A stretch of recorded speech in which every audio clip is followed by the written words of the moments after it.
November the 2nd, 1944, 3:47 p.m. High over the jagged, snow-dusted peaks and dense timber of occupied Czechoslovakia, Lieutenant Bruce Carr is staring at a set of cockpit gauges that are effectively signing his death warrant. In the high-altitude silence of a failing machine, the oil pressure needle of his P-51 Mustang, a fighter he affectionately christened Angel's Playmate, has just bottomed out against the stop. Within the cramped plexiglass confines of the cockpit, the atmosphere has turned lethal. Acrid, oily smoke is billowing from the engine cowling, thick and black, smelling of scorched metal and vaporized coolant. Just 60 seconds ago, Carr was the tip of the spear, leading a screaming strafing run against a hidden Luftwaffe airfield, feeling the raw, vibrating power of the Rolls-Royce Merlin engine through the soles of his boots. He felt invincible, a 20-year-old titan of the clouds.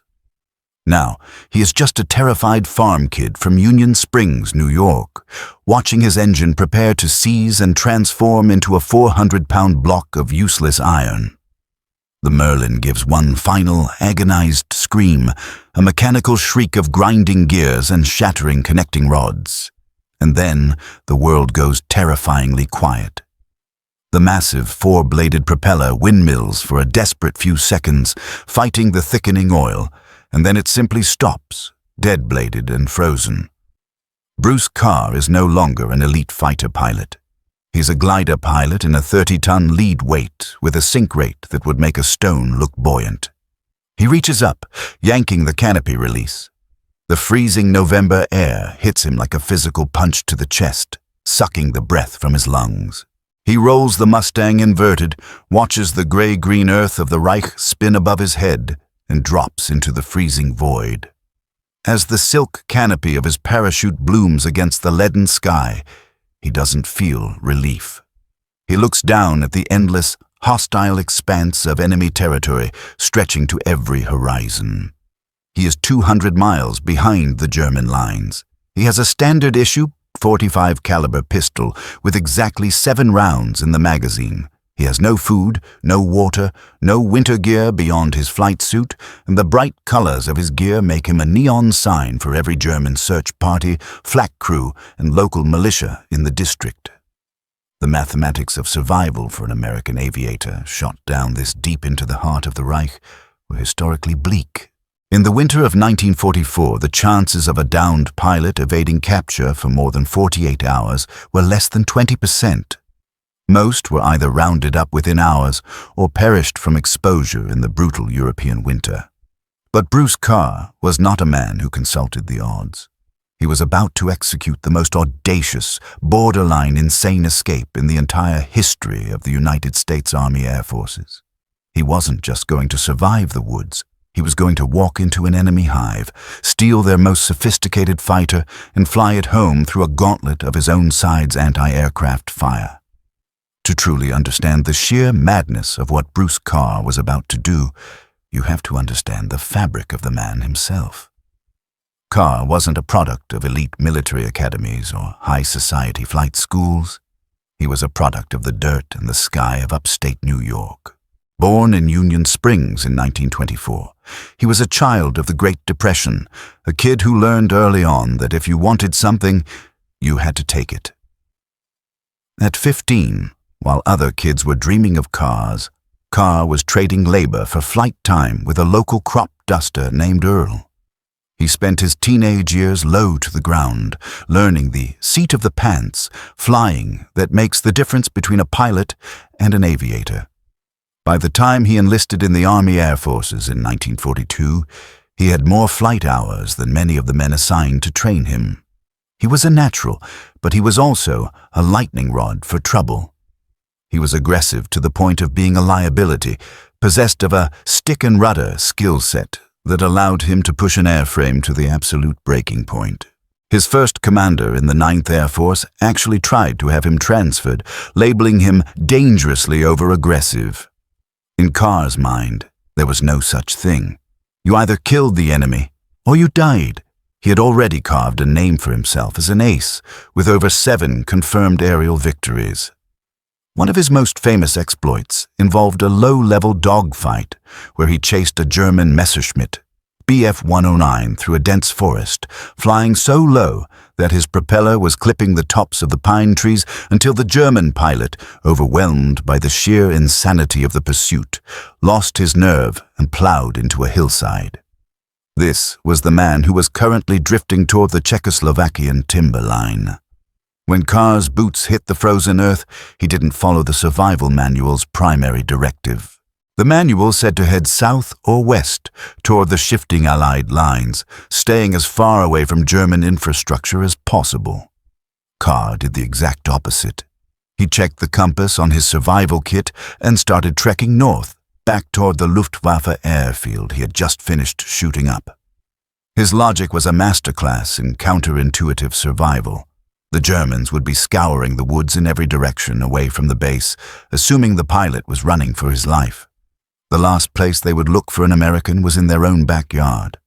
Plus, the base had things the forest didn't: warmth, food, and, most importantly, a way to fly the hell out of there.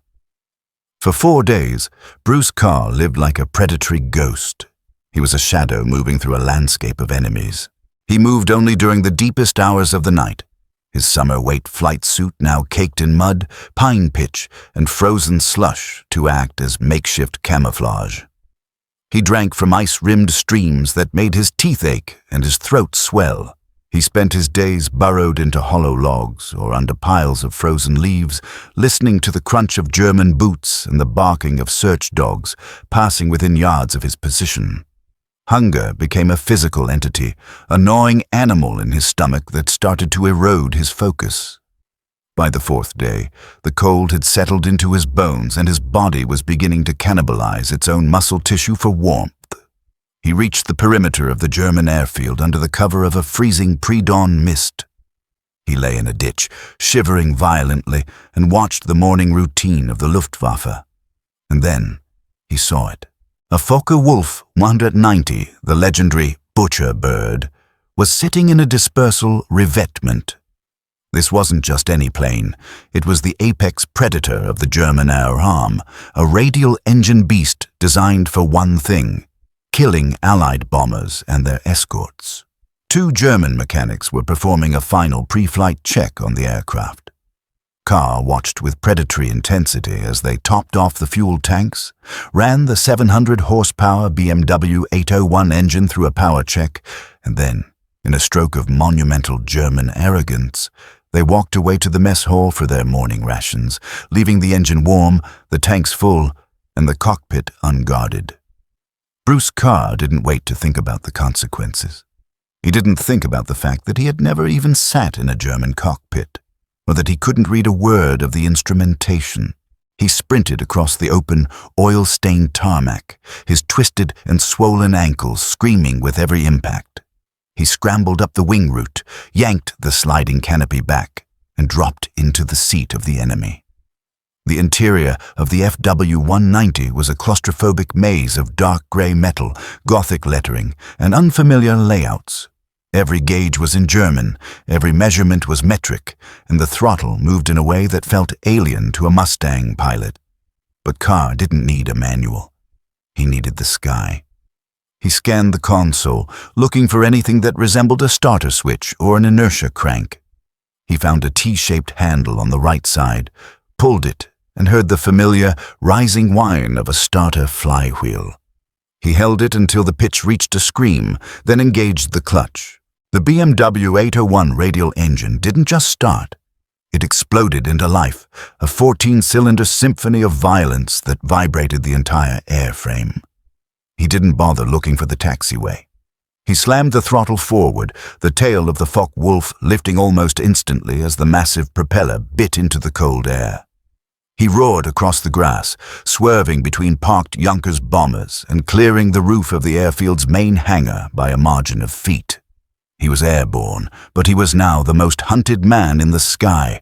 He was flying a plane with black crosses on the wings and a swastika on the tail, and every Allied gunner in Europe was looking for a chance to kill a butcher bird. Carr knew that as soon as he crossed the front lines, he would be a magnet for every 50 caliber machine gun and Bofors cannon in the Allied inventory. He stayed on the deck, flying so low that his propeller wash was literally peeling the tiles off farmhouse roofs and scattering cattle in the French fields. He was doing 300 miles per hour at an altitude of 20 feet. He crossed the shifting front lines in a blur of motion, but the Allied anti-aircraft crews were ready. Tracers, like glowing red basketballs, began to arc toward him from the ground. His own side was trying to kill him with everything they had. He couldn't use the radio to identify himself. The German radio frequencies were different, and even if he could find the right channel, no one would believe a German pilot screaming in English that he was an American ace. He reached his home base, airfield A66 in France, in a state of high-octane desperation. The base defense crews saw a Focke-Wulf screaming toward the runway and opened up. Carr performed a series of frantic, violent maneuvers, wagging his wings and dropping his landing gear, only to find the gear was jammed or he didn't know how to lock it down. With the AA fire intensifying, he made a split-second decision.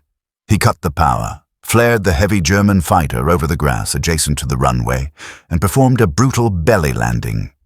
The FW-190 skidded for hundreds of yards, a screaming rooster tail of dirt and sparks following it until it came to a bone-jarring halt. MPs and ground crews surrounded the aircraft immediately, rifles leveled, fingers on triggers, expecting to drag a defiant Luftwaffe officer out of the wreckage. Instead, the canopy slid back, and out climbed a filthy, mud-streaked, hollow-eyed American kid in a torn flight suit. He looked at the stunned soldiers and said, "I'm Captain Bruce Carr, and I'd really like something to eat." The story of Bruce Carr's escape didn't just become a legend. It became a piece of declassified military folklore that defined the sheer, unadulterated grit of the American pilot. But the theft of the Focke-Wulf was merely one chapter in a life defined by the refusal to accept defeat. Carr didn't go home after his escape. He went back into the cockpit of a Mustang. In April 1945, he cemented his place in the history books by becoming the final ace in a day of the European theater. Leading a flight of only 4 P-51s, he encountered a massive formation of over 60 German fighters. Most commanders would have dove for the clouds and fled. Carr, true to his over-aggressive reputation, ordered an immediate attack. In the chaotic, swirling dogfight that followed, Carr personally destroyed 5 German aircraft in a single mission. He was a man who moved through the sky like a force of nature, a predator who didn't understand the concept of a fair fight. He survived the inferno of World War II, but the sky still called to him. When the Korean War erupted, Carr was back in the cockpit, this time in the early, temperamental jets like the F-80 Shooting Star and the F-86 Sabre. He flew 57 combat missions over MiG Alley, proving that his skills translated from pistons to turbines. And when the world descended into the jungle warfare of Vietnam, Carr was there again, now a seasoned colonel leading squadrons of F-100 Super Sabres into the teeth of North Vietnamese anti-aircraft fire. 3 wars, 3 generations of aircraft, and over 500 combat missions. He was a man built specifically for the friction of conflict. Bruce Carr was the living embodiment of the pioneer Mustang group, the 304th, a unit that took the P-51 and changed the course of history with it. He wasn't a man of words. He was a man of action, a pilot who believed that the only way to lead was from the front of the formation. He died in 1998, a man with a chest full of medals, the Distinguished Service Cross, the Silver Star, the Distinguished Flying Cross, but his true legacy isn't written in metal. It's written in the declassified accounts of a kid who wouldn't stay down, a pilot who looked at an enemy fighter and saw his ride home. The Bruce Carr story is a reminder that in the absolute darkness of war, when the resources are gone and the luck has run out, the only thing that matters is the human will. Carr didn't have a plan when he jumped out of his burning Mustang. He had a mission. That mission was survival, and he carried it out with a level of audacity that borders on the mythical. The German mechanics who left that plane idling probably never understood how an American could just step into their world and take it. They didn't understand that for men like Bruce Carr, the entire world was a cockpit, and every obstacle was just something to be flown over. When we look back at the history of World War II, we are often overwhelmed by the scale of it, the millions of men, the thousands of ships, the grand strategies. But the real history, the declassified history, is found in the individual moments of madness like this. It's found in the mud of a Czechoslovakian forest and the cockpit of a stolen plane. It's found in the heart of a kid who was too stubborn to be a prisoner. Bruce Carr was a hero, not because he was fearless, but because he was more afraid of losing than he was of dying. He was a man of his time, a warrior of the highest order, and his story will continue to be told as long as there are people who believe that the sky belongs to those who are brave enough to take it. He was the pilot who stole the sky, the farm boy who became a titan, and the American who flew a swastika into the history books to save his own life. We saluted him then, and we salute him now.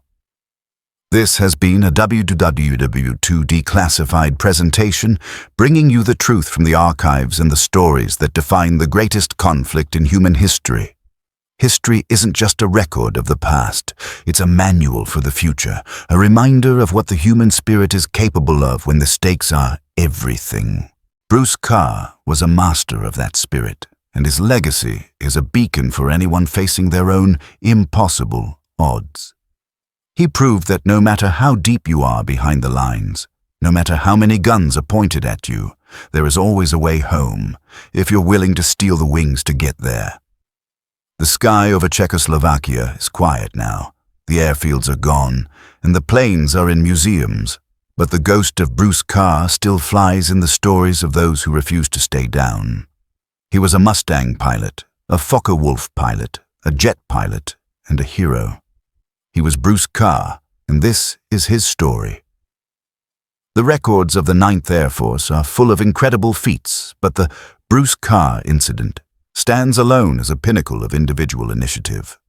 It challenges our understanding of what a single person can do when pushed to the limit. It's not just an aviation story. It's a human story.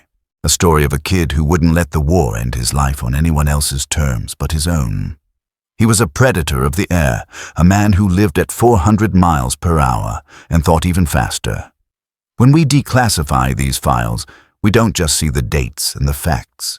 We see the soul of the soldiers who won the war. Bruce Carr's soul was made of aluminum, high-octane fuel, and pure, unadulterated New York grit. He was the last of a breed, a man who belonged to the sky and wouldn't let anyone else keep it from him. He was the pilot who wouldn't be captured, the man who stole the butcher bird, the legend of the 354th. As we close the file on this briefing, remember the name Bruce Carr. Remember the farm kid who flew 3 wars and never lost his edge. Remember the man who proved that the only limit to your freedom is your own imagination and your willingness to act. This is WW2 Declassified. We are the keepers of the secrets, the tellers of the truth, and the voices of the heroes. Until the next mission, keep your eyes on the horizon and never, ever surrender. Because like Bruce Carr, you might just find your ride home sitting on an enemy runway, waiting for you to pull the handle. The BMW 801 engine's roar may have faded, but the impact of that flight will never be forgotten. It remains a singular event, a moment where the chaos of war was met by the iron will of an American aviator. Bruce Carr didn't just survive World War II, he conquered it, one flight at a time. And in doing so, he left us with a story for the ages, a declassified masterpiece of courage and survival. Bruce Carr, the man who stole the sky. Signal end. Briefing complete. Proceed to next objective. Success is the only acceptable outcome. Over and out. The silent timber of the Czechoslovakian mountains still stands, a witness to the 4 days that forged a legend. If you listen closely, you can almost hear the phantom whine of that inertia starter, the sudden explosion of a radial engine, and the defiant roar of a man who refused to be caged. That man was Bruce Carr, and his story is now yours to remember. Use it well. Let it be the fuel for your own courage when the oil pressure drops and the sky turns black. Because no matter how far you fall, you can always find a way to fly. That is the Bruce Carr way, the American way, the winning way, declassified and delivered. The truth is out. Now go make history. Bruce Carr did, and the world is better for it. This is the final word on a man who redefined the word impossible. Bruce Carr, the pilot who wouldn't stay down. We will never see his like again. But his spirit lives on in every pilot who pushes the throttle forward, and every soldier who refuses to give up. He was the best of us, and we are honored to tell his tale. WW2 Declassified, ending transmission. The sky is yours. Go take it, just like Bruce Carr. The legacy of the pioneer Mustangs is safe in our hands, as long as we keep telling the stories of the men who made that unit great. Bruce Carr was one of the greatest, a man who flew through the fire and came out the other side with a German plane and a story that would last forever. He was a giant of the air war, a titan of the 9th Air Force, and a hero for the ages. We salute you, Colonel Carr. May your wings always be strong, and your engine always be warm. You earned your place in the stars, and we'll keep your memory grounded in the truth. This is WW2 Declassified.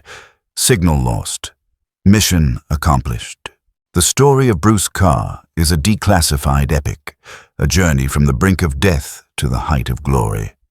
It is a story that reminds us that even in the most mechanical of wars, it is the individual who decides the outcome. Bruce Carr decided he was going to win. And he did.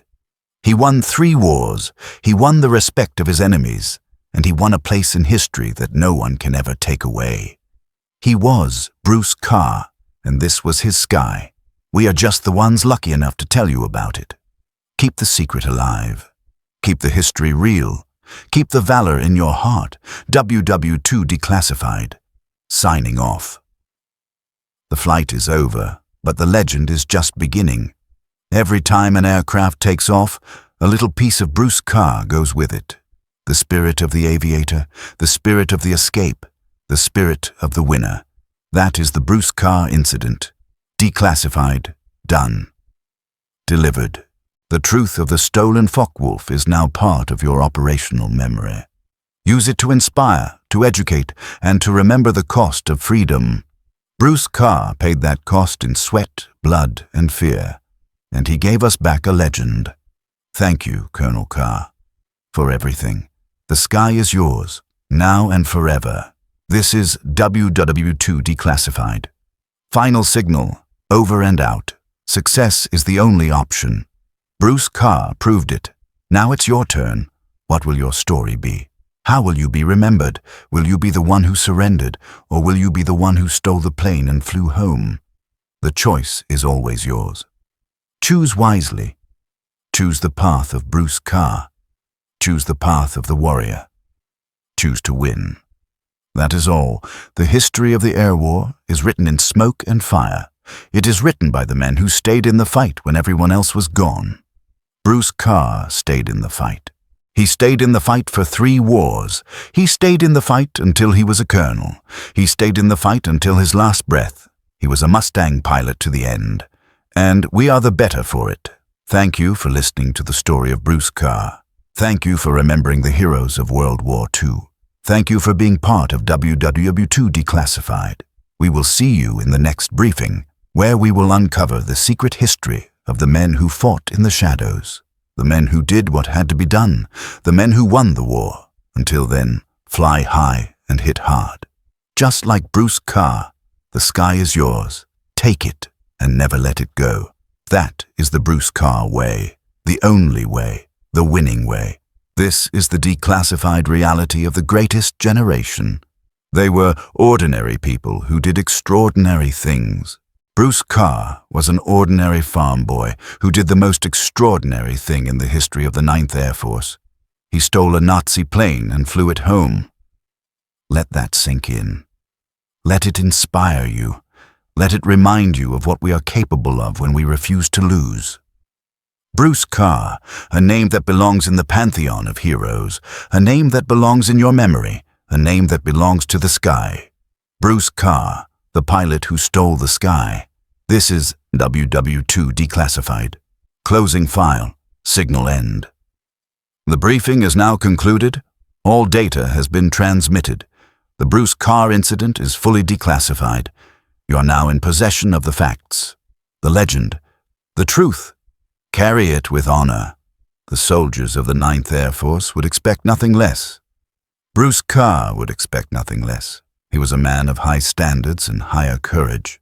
A man who flew the Angel's Playmate and the Butcher Bird with equal skill. A man who was an ace in 2 languages. That is Bruce Carr, a declassified legend, a hero for the ages. The sky is his, and the story is yours. WW2 Declassified. Transmission terminated. No further updates. Mission complete. The 4 days in the Czech woods. The flight through friendly fire. The belly landing in France. It all adds up to one thing. Bruce Carr, the man who couldn't be stopped. The pilot who stole the sky. We salute you, Colonel, and we thank you for the history, for the courage, for the sky.